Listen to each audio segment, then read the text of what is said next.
as of today, all the refineries that we have, 4 of them, the Kaduna Refinery, the Wari Refinery, the Port Harcourt Refinery, are not functioning. And from time immemorial, all the previous governments, each government will give an ultimatum that in 18 years, they will upturn these refineries to productive capacity, to the highest full capacity. Until today, where we are, all these refineries are shut down. There have been so many arguments, there have been so many clamor that please sell these refineries. They are of no use to Nigeria.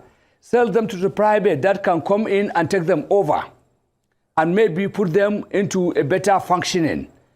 But people will always say, if you sell them, you are selling them to the bourgeoisie, to the capitalist, then you are taking national assets and giving to the few individuals. But here you are. And I'll come back to that one later. Because so many of such assets that have been sold in other sectors, for example, in the electricity sector, have not seen any, or Nigeria have not seen any significant difference from when they are owned by the government and when they are transferred to the private hand.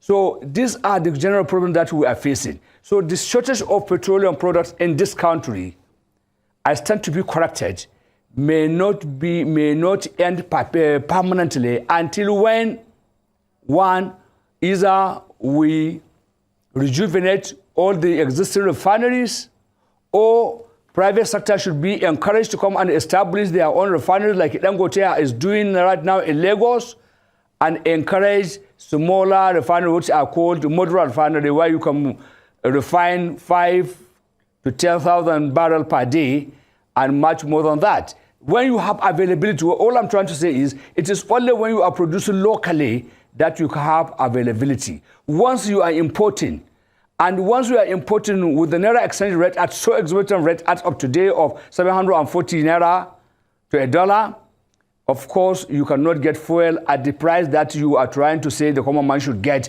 a price of 250 or 290 Naira. At the moment, a liter of petroleum is being sold outside to the black market over 500 Naira. And even if subsidy is removed, that petroleum product per liter will cost between 307 Naira to 350 Naira. And still people are arguing and shouting.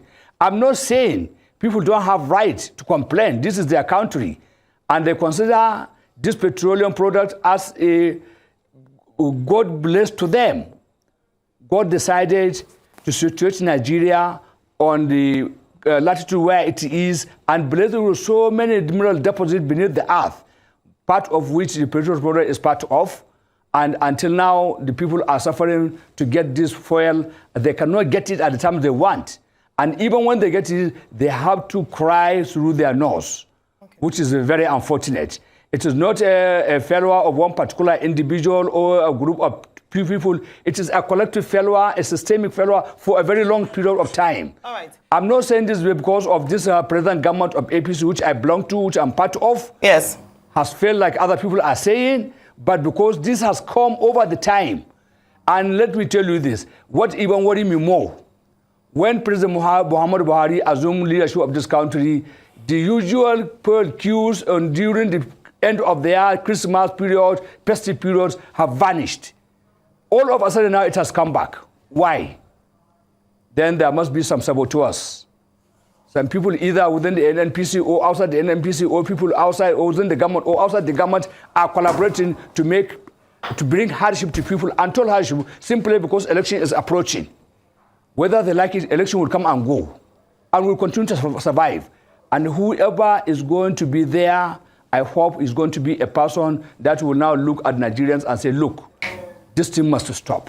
How he does it is a question of another day. But I think I would propose, this government should be courageous enough now to remove subsidy once and for all.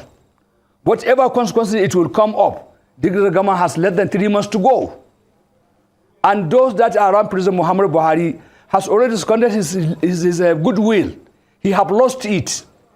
Whether they want to hear it or they don't want, they have deceived this gentle old man. They have cheated him. The common man brought him by his bare hand, but they are barefoot. People tried to go and vote for President Muhammad Buhari.